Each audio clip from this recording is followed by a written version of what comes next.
क्या आपको पता है महाराष्ट्र में एक ऐसे आईएएस अधिकारी हैं जिनका 20 बार ट्रांसफर हो चुका है, फिर भी उन्होंने कभी अपने सिद्धांतों से समझौता नहीं किया। उनका नाम है तुकाराम हरिभाऊ मुंडे।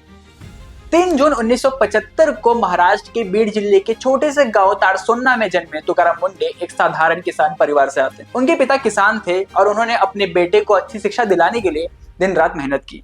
गांव के जिला परिषद स्कूल से पढ़ाई शुरू करने वाले तुकाराम मुंडे बचपन से ही बेहद मेधावी छात्र थे।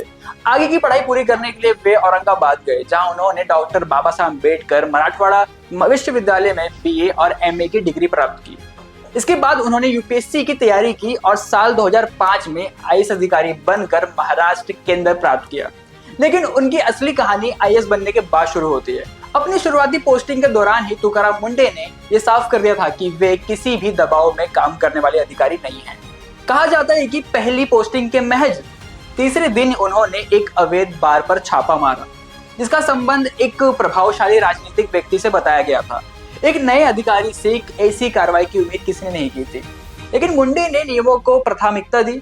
इस कार्रवाई के बाद उन्हें भारी राजनीतिक दबाव का सामना करना पड़ा और जल्द ही उनका तबादला कर दिया गया। हालांकि ट्रांसफर उनके लिए कभी सजा नहीं बना।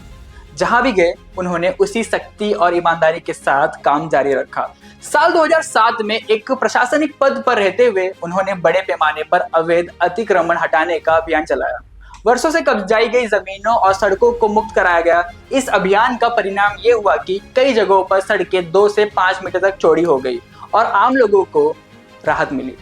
लेकिन इस कार्रवाई से कई प्रभावशाली लोगों के हित प्रभावित हुए। इसके बाद उन्हें विरोध, राजनीतिक दबाव और यहाँ तक कि झूठे आरोपों का भी सामना करना पड़ा। मीडिया रिपोर्ट्स के अनुसार उनके खिलाफ एक कथित फर्जी छेड़छाड़ यानी कि मोलेस्टेशन का मामला भी सामने आया था, जिसे उनके समर्थकों ने बताया कि उन्हें बदनाम करने की कोशिश किया जा रहा है।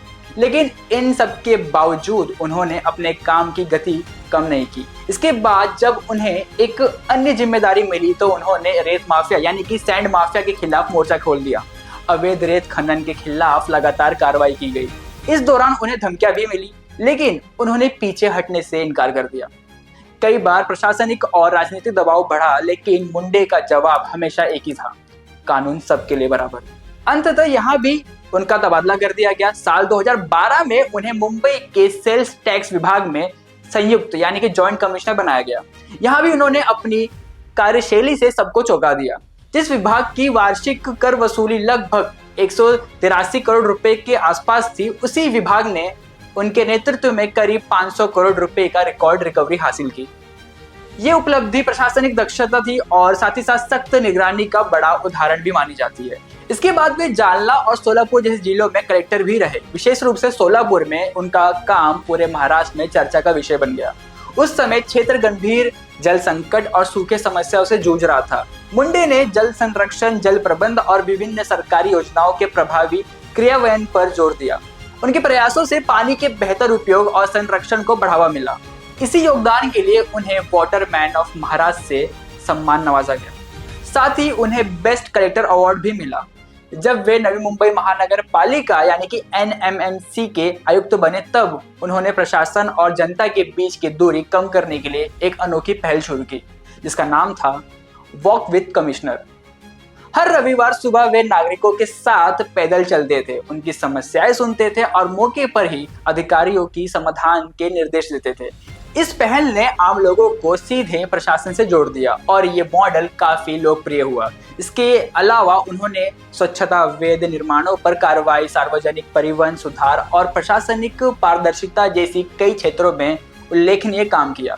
पंढरपुर की आषाढ़ी वारी के सफल प्रबंध और स्वच्छ महाराष्ट्र अभियान में योगदान के लिए भी उन्होंने मुख्यमंत्री द्वारा सम्मानित किया गया।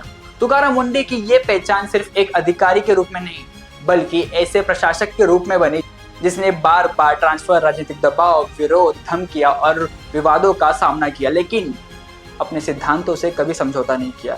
यही कारण है कि वे महाराष्ट्र के सबसे चर्चित और लोकप्रिय